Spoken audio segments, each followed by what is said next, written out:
नमस्कार मित्रों, आज हम बात करने वाले हैं बिहार दरोगा वैकेंसी 2020 के लिए। और इसके संदर्भ में देखें तो बीपीएसएससी के द्वारा इसके संदर्भ में वैकेंसी जारी कर दी गई है। कितनी वैकेंसी है, कितनी एज लिमिट है, कितनी फ़ी है, किसके लिए कितना यहाँ पर आरक्षण है, इन सारी चीज़ों को हम यहाँ पर देखेंगे। मैक्सिमम एज लिमिट क्या है, उसके बाद शारीरिक क्षमता जो है उसके संदर्भ में यहाँ पर क्या क्या मांग की गई है, इन सभी चीज़ों को हम देखेंगे। साथ ही साथ यहाँ पर देखेंगे कि एग्जामिनेशन की जो प्रक्रिया है उसमें क्या क्या है ना, किस किस विषय वस्तु पर यहाँ पर प्रश्न पूछे जाएंगे, इन सभी के संदर्भ में हम देखेंगे। तो चलिए यहाँ पर बात करते हैं जो 2020 की वैकेंसी यहाँ पर प्रारंभ की गई है ना। तो ये जो वैकेंसी है बीपीएसएससी के द्वारा बिहार पुलिस सब ऑर्डिनेट सर्विस कमीशन के द्वारा ली जाती है और इसी के द्वारा ये सारी जो भी प्रक्रियाएं हैं वो पूरी की जाती है। इसके संदर्भ में जो नोटिफिकेशन है इसमें क्या क्या महत्वपूर्ण बातें हैं, इन सब पर हम देखने का प्रयास करते हैं। सबसे पहले तो हम यहाँ पर देखेंगे कितनी वैकेंसी यहाँ पर दी गई है ना। इन सभी चीज़ों को हम देखेंगे, क्या क्या इसमें सब्जेक्ट आएगा, कहाँ से कितने प्रश्न आएंगे, इन सभी की हम यहाँ पर बात करेंगे। तो विज्ञापन संख्या है 3/2020 और इसके अंतर्गत देखें तो 2 पोस्ट के लिए ये यहाँ पर वैकेंसी प्रारंभ की गई है। पहला है पुलिस अवर निरीक्षक यानी कि पुलिस सब इंस्पेक्टर, और इसके लिए देखें तो 1998 सीट है। कितनी वैकेंसी दी गई है? 1998 यानी कि 1998। और दूसरा पोस्ट है यहाँ पर प्रारक्ष अवर निरीक्षक यानी कि अंग्रेजी में होता है सर्जेंट, और इसके लिए 215 वैकेंसी यहाँ पर जारी की गई है। ठीक है, तो दोनों को मिलाकर देखें तो 2000 से ज्यादा यहां पर वैकेंसी देखने को मिलेगा, 2213 हो जाएगा, है ना। अब इस संदर्भ में देखें तो आज से सुबह 10 बजे से प्रारंभ हो चुका है। 16 अगस्त 2020 से इसके लिए फॉर्म फिल किए जा रहे हैं। इसके संदर्भ में क्या क्या बातें महत्वपूर्ण है उन सब की जानकारी आपको होनी चाहिए, वो सारी चीजें देखते हैं। पहले देखते हैं कि नोटिफिकेशन में क्या क्या बातें यहां पर की गई है। सबसे पहले यहां पर बात करें पुलिस अवर निरीक्षक के लिए, तो इसके लिए यहां पर जो भी क्राइटेरिया है वो सब यहां पर देखते हैं। सबसे पहले लिखित प्रतियोगिता परीक्षा, यानी कि इसके लिए आपको लिखित प्रतियोगिता परीक्षा में भाग लेना पड़ेगा, जिसके 2 चरण होंगे लिखित परीक्षा के। पहला होगा प्रारंभिक परीक्षा और इसके संदर्भ में देखें तो ये 200 अंकों का होगा। एक ही प्रश्न पत्र होगा जिसमें प्रश्नों की संख्या 100 होगी, है ना।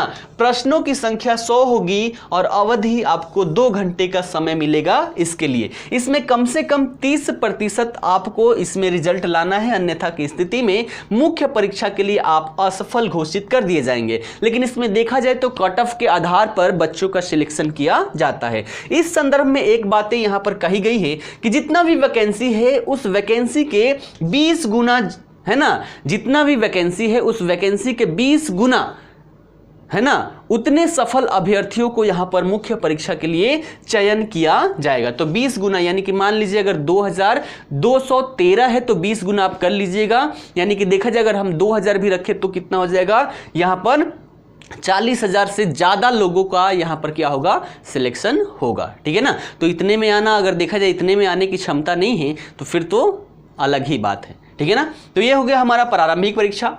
मुख्य परीक्षा की बात करें तो मुख्य परीक्षा में जो भी प्रारंभिक परीक्षा में अभ्यर्थी सफल हो जाएंगे उनको मुख्य परीक्षा में प्रवेश दिया जाएगा। और इसके संदर्भ में 2 पत्र होंगे। यहां पर 2 पत्र कौन कौन से? प्रथम पत्र की बात करें तो ये 200 अंकों का होगा, सामान्य हिंदी का होगा जिसके लिए 2 घंटे का समय मिलेगा, है ना। और इसमें भी 100 प्रश्न होंगे और इसमें न्यूनतम आपको 30% अंक लेकर आना है, अन्यथा की स्थिति में आपको अयोग्य घोषित कर दिया जाएगा। और इसकी बात करें तो मेधा निर्धारण में इसको नहीं जोड़ा जाएगा, यानी कि बस ये क्वालिफाइंग पेपर है, ये मेधा निर्धारण में इसकी कोई यहां पर भूमिका नहीं है, बस आपको पास होना है। दूसरे पत्र की बात करें, है ना, दूसरे पत्र की बात करें तो दूसरा पत्र जो है वो सामान्य अध्ययन का होगा और इसमें विषय वस्तु देखें तो सामान्य विज्ञान, है ना, नागरिक शास्त्र, भारतीय इतिहास, भारतीय भूगोल, गणित, मानसिक योग्यता जांच से संबंधित यानी कि रीजनिंग आपको यहां पर देखने को मिलेगा। तो यहां पर विज्ञान हो गया हमारा, नागरिक शास्त्र हो गया, भारतीय इतिहास हो गया, उसके बाद भारतीय भूगोल हो गया, भारतीय भूगोल, गणित और रीजनिंग, इतने विषय वस्तु से आप सभी से प्रश्न पूछे जाएंगे। और इसके जो फुल मार्क्स होंगे वो 200 का होगा। प्रश्नों की संख्या यहाँ पर 100 देखने को मिलेगी। इसके लिए भी आपको जो समय दिया जाएगा, अवधि दिया जाएगा, वो भी आपका 2 घंटे का होगा।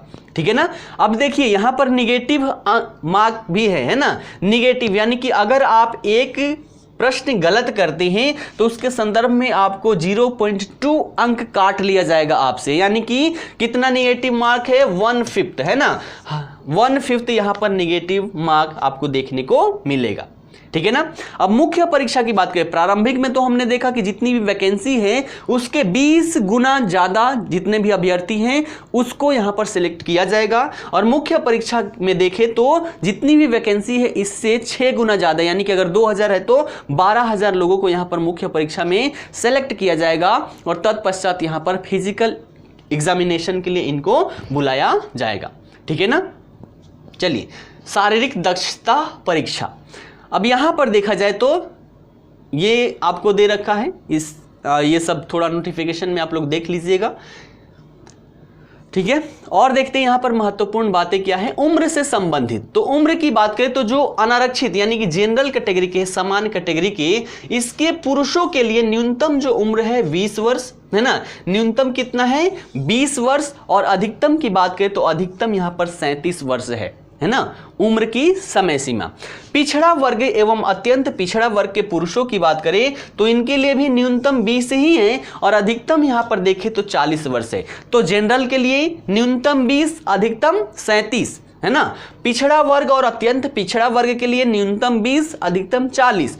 और अनारक्षित यानी कि जनरल कोटि के पिछड़ा वर्ग, अत्यंत पिछड़ा वर्ग, इन सबसे संबंधित जो महिलाएं हैं उनका न्यूनतम कितना है, 20 वर्ष और अधिकतम 40 वर्ष उनकी उम्र होनी चाहिए।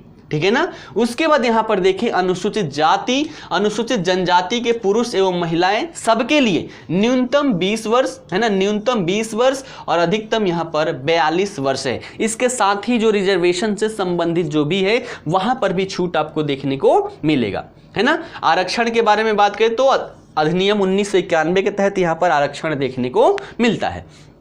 उसके बाद यहां पर हाइट की बात करें है ना, तो हाइट की बात करें तो जनरल कैटेगरी के और जो पिछड़ा वर्ग है इनसे संबंधित जो पुरुष है इनकी न्यूनतम हाइट 165 सेंटीमीटर होना चाहिए। अत्यंत पिछड़ा वर्ग अनुसूचित जाति अनुसूचित जनजाति के पुरुषों के लिए न्यूनतम 160 सेंटीमीटर और सभी वर्गों की महिलाओं के लिए यहाँ पर न्यूनतम ऊंचाई जो होनी चाहिए वो 155 सेंटीमीटर और साथ ही साथ वजन भी 48 है ना, वजन भी 48 किलोग्राम होना चाहिए न्यूनतम। ठीक है ना।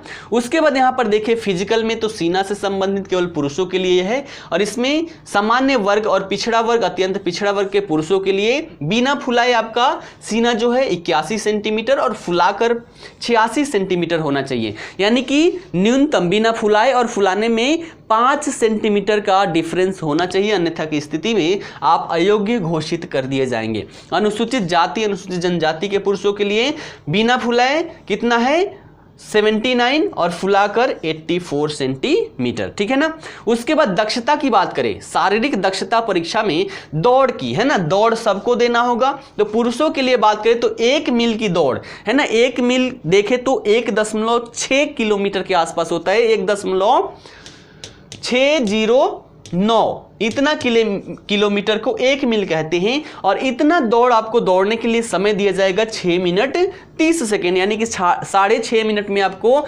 1.6 किलोमीटर दौड़ना होगा, अन्यथा की स्थिति में इससे ज्यादा समय लेते हैं तो आपको अयोग्य घोषित कर दिया जाएगा। उसके बाद महिलाओं की बात करें तो महिलाओं के लिए 1 किलोमीटर की दौड़ के लिए 6 मिनट का समय दिया जाएगा और इससे अधिक समय लेने वाले अभ्यर्थी को यहां पर असफल घोषित कर दिया जाएगा। उसके बाद कूद की बात करें तो एक हाइट जंप होता है ना, ऊंची कूद होती है और एक लंबवत यानी कि लंबी कूद होती है। तो इसके लिए पुरुषों के लिए न्यूनतम 4 फीट, महिलाओं के लिए न्यूनतम 3 फीट हाइट जंप है ना।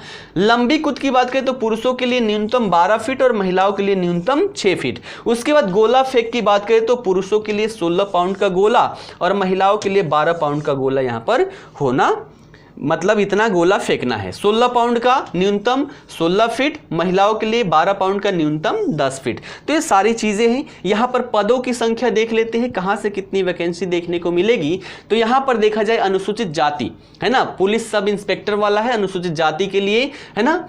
पदों की संख्या यहां पर दे रखा है, कितना कितना है आप देख लीजिएगा, स्क्रीन पर सारी चीजें हैं। इतनी सारी बातें करें तो हमारी ये जो टाइमिंग है वो लंबी हो जाएगी। स्क्रीन पर दिख रहा होगा, आप पॉज करके इसको देख लीजिएगा। टोटल देखें तो टोटल यहां पर 1998 है ना, टोटल यहां पर 1998 है, ठीक है ना। उसके बाद आरक्षण के संदर्भ में यहां पर बातें दे रखी है, तो इन सब के बारे में हमें यहां पर चर्चा नहीं करनी है, ये सारी चीजें आप सभी देख लीजिएगा, ठीक है ना। चलिए और कुछ यहां पर देखने लायक महत्वपूर्ण नहीं है, ठीक है।